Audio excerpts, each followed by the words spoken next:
The scripture reading today comes from the book of Daniel, chapter 1, verse 1 through 21. It is the whole chapter and is a little bit long, so please bear with me. Hear now the word of God. In the 3rd year of the reign of Jehoiakim, king of Judah, Nebuchadnezzar, king of Babylon, came to Jerusalem and besieged him. And the Lord delivered Jehoiakim, king of Judah, into his hand, along with some of the articles from the temple of God. These he carried off to the temple of his God in Babylonia, and put in the treasure house of his God. Then the king ordered Ashpenaz, chiefs of the court officials, to bring into the king's service some of the Israelites from the royal family and the nobility. Young men without any physical defects, handsome, showing aptitude for every kind of learning, well-informed, quick to understand, and qualified to serve in the king's palace. He was to teach them the language and literature of the Babylonians. The king assigned them a daily amount of food and wine from the king's table. They were to be trained for 3 years, and after that they were to enter the king's service. Among those who were chosen were some from Judah: Daniel, Hananiah, Mishael, and Azariah. The chief official gave them new names: to Daniel the name Belshazzar, to Hananiah Shadrach, to Mishael Meshach, and to Azariah Abednego. But Daniel resolved not to defile himself with the food, the royal food and wine, and he asked the chief officials for permission not to defile himself this way. Now God has caused the official to show favor and compassion to Daniel. But the officials told Daniel, "I am afraid of my lord, the king, who has assigned you food and drink. Why should he see you looking worse than the other young men your age? The king would then have my head because of you." Daniel then said to the guard whom the chief official has appointed over Daniel, Hananiah, Mishael, and Azariah, "Please test your servants for 10 days. Give us nothing but vegetables to eat and water to drink. Then compare our appearances with that of the young men who eat the royal food, and treat your servants in accordance with what you see." So he agreed to this and tested them for 10 days. At the end of the 10 days, they looked healthier and better nourished than any of the young men who ate the royal food. So the guard took away their choice food and the wine they were to drink and gave them vegetables instead. To these 4 young men, God gave knowledge and understanding of all kinds of literature and learning. And Daniel could understand visions and dreams of all kinds. At the end of the time set by the king to bring them into service, the chief official presented them to Nebuchadnezzar. The king talked with them, and he found none equal to Daniel, Hananiah, Mishael, and Azariah. So they entered the king's service. In every matter of wisdom and understanding about which the king questioned them, he found them 10 times better than all the magicians and enchanters in his whole kingdom. And Daniel remained there until the 1st year of King Cyrus.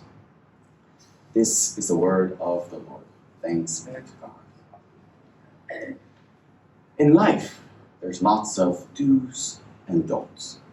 For example, we all know the do's and don'ts of investing, the do's and don'ts of dating, the do's and don'ts for marriage, for education, and all sorts of things in our lives. And these do's and don'ts are meant to help us navigate perhaps unknown challenges and unknown fields that we're not familiar with. And these help people overcome the challenges that they might have.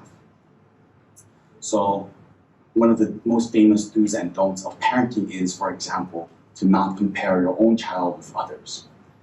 And this is to help that child grow better and to help that parent also have a better relationship with that child.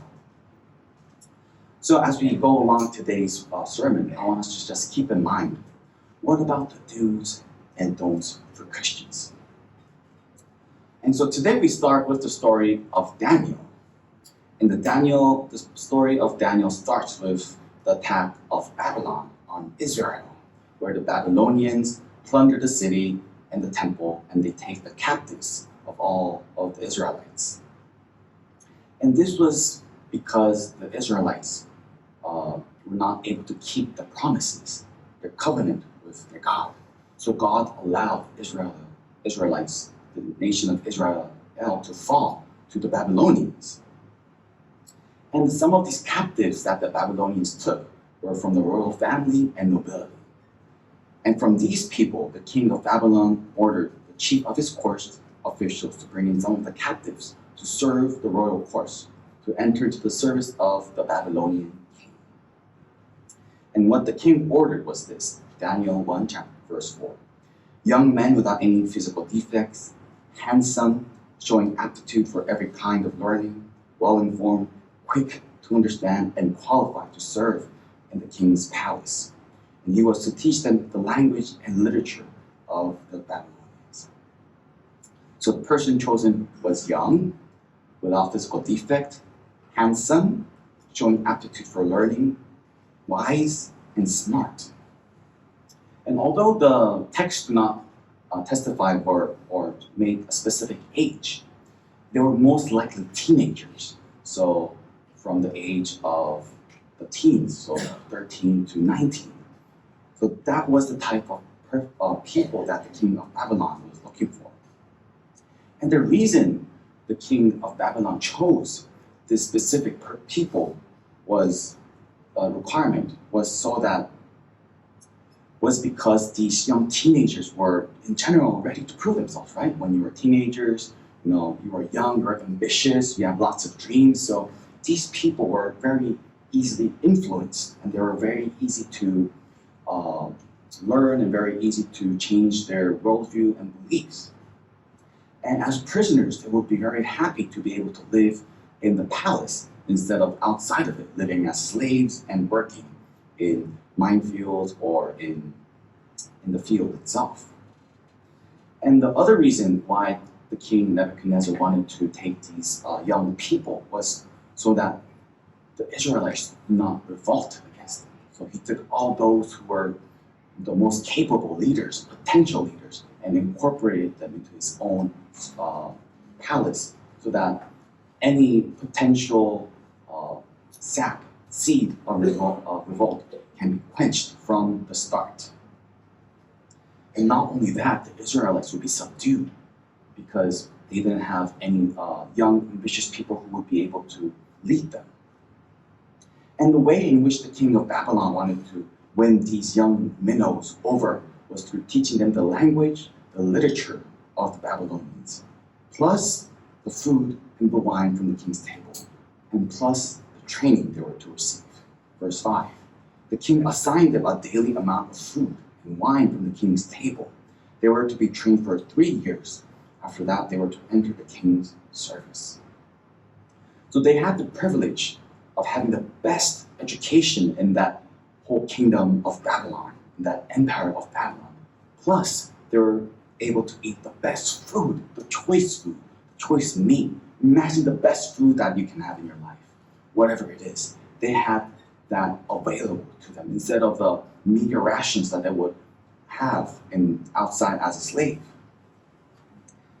And that was the way in which the king wanted to win over both their body and their mind through changing, influencing them with the food, influencing them with the education that they were to receive. And to eat at the king's table was both an honor and privilege. It meant that you were partaking in the same food and provision of the king himself, which signifying the honor of the king, the trust of the king, and the favor of the king. And so to eat with the king from the king's table would mean that you are affiliated with the king, that you are part of the king's entourage. And this was the way in which the king wanted to win these young minnows, these young men over to him. And the final way in which the king wanted to win them over, for sure, was to give them new names to signify the new identities that they were to live in that kingdom. Daniel 1 verse 6 through 7. Among those who were chosen were some from Judah: Daniel, Hananiah, Mishael, and Azariah. The chief officials gave them the new names. To Daniel, the name Belshazzar; to Hananiah, Shadrach; to Mishael, Meshach; and to Azariah, Abednego. So these names are difficult and difficult to pronounce. When I was first reading the term Babylon, I first read it as Babylon. Babylon, Babylon. So basically, these people who are chosen, given these new identities, will be grateful and happy, right? Imagine you are from a kingdom who lost the war against their greatest enemies, and instead of killing you or taking you as slaves, you're given a new life and a new identity within that kingdom. And someone as young as these men, they will be ecstatic to be able to have this new opportunity to prove themselves and have this new life. And now the question then becomes, what would be the do's and don'ts of someone in that position? The first thing I thought of was to not stand out and to blend in with the rest. This is a once-in-a-lifetime opportunity. So as someone who was from the enemy country, who came in, who was trusted and given this new opportunity, new name, this new honor, and this new training, you would want to prove yourself, right? You would want to prove yourself to be grateful, happy, and, do make sure to please the king, and don't make the mistake of showing any affinities to the old kingdom, Israel. Don't break any laws, and do keep the law. Don't, under any circumstances, displease the king, and do instead try to please the king. Do learn the old ways and throw out all the old. But Daniel, in his current situation, when everything against any rationale of the do's and don'ts of his current situation. Verse 8, Daniel resolved not to defile himself with food and wine, and he asked the chief officials for permission not to defile himself this way. And this is against everything anyone in that position would do, right? This would go against any do's and don'ts we would have in our minds. On top of that, Daniel had no reason to keep his faith. No one would rebuke Daniel. No one would say, Daniel, what you're doing is wrong. They would all say, okay, Daniel, we understand why you are not able to keep the law. It was a challenging circumstance that everybody would understand, right? But Daniel still resolved himself to not defile himself. And this word resolve means that he actively set up his life, arranged it, so that he would prevent himself from sinning against God. And we have to ask ourselves, why does Daniel resolve himself to keep his faith? It goes against any human instinct for survival. It goes against any human rationale. It goes against every do's and don'ts. And this just seems reckless, dangerous, and perhaps even treacherous. And this is the first point that I want to make today. Our Christian faith needs integrity. Without integrity, our faith is real only when we are allowed it to be real. Only when we are comfortable, when it's reasonable and comfortable to be Christian. It's like me fasting every time, every day, except on lunch, breakfast, and dinner. Our Christian faith needs integrity. So then, how can we have a faith with integrity like Daniel? I think first we need to understand what integrity really is. Clearly, defining integrity is hard because it is both intangible and invisible. It is something that we cannot really experience or see because it is an internal quality of a person, and that is the reason why it's hard to see what integrity really is. The first definition, the first part of integrity is honesty. And honesty involves good character and trustworthiness. It is when we tell the truth under all circumstances, whether it is good or bad. And the second state that is building on top of honesty is wholeness. And what I mean by this wholeness is coherence. So that in every situation, whether it is with different people, in different circumstances, whether it's day or night, whether your life is in danger or not, that honesty is coherent throughout your life. There's a unity through belief, through action, and through thought in all your life. There are no conflicted thoughts or decisions that you make. There's no process of rationalizing. Okay, I have to be honest because this is a good thing to do. It is something that you believe in and hence you act. And this integrity of our inner world drives our outward action. And it is something that is not visible by others. And because of it, integrity is doing the right thing, knowing that nobody is going to know whether you did it or not. And so integrity isn't something that comes naturally. It is a choice you have to make, a commitment you make, because you believe in something, because you believe in a set of principles, in making the right choice, and because it is the right thing to do. And eventually, what this means is that integrity will come at a price. And Daniel chose to keep himself pure because he believed it was the right thing to do. Because eating at the king's table meant that he would be breaking God's commandment. It would also mean the loss of his Jewish religion identity. And the only reason why Daniel was able to have this integrity was because of his faith in God. And most importantly, because of his love for God. And this is the second point that I want to make today. In order to have integrity, we need to love God. Daniel had the faith like we all do, the trust in God like we all, I'm sure we have in God. But above all, he loved God with all his heart, his soul, and mind. Because with love comes loyalty, and with loyalty comes devotion, and with devotion, obedience. And obedience comes death. And this is what faith is about. Faith is about loving God in all circumstances. And if you have this devotion, if you have this integrity, it is free, it is powerful, because we don't have to struggle with any internal thoughts, whether should I, pick up that stolen wallet on the ground, or should I, there's no need of that internal struggle. It is free, it is powerful, because we know what is the right thing to do. And God knows the internal struggles, the opportunities that we let pass, and the difficult choices and decisions we make because of it.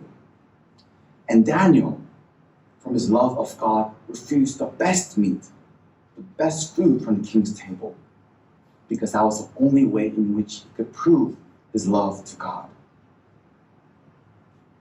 And what we witness here today in Daniel chapter 1 was that it wasn't the best food that sustains and nourishes Daniel and his friends, but it is God who sustains and nourishes them.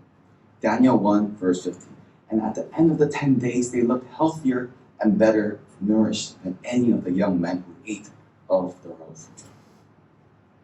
And the message today isn't that we should eat vegetables, abstain from alcohol to be healthy and to look good, but we shouldn't be afraid to love God, because God will take care of us when we show our devotion, our love, our loyalty to Him.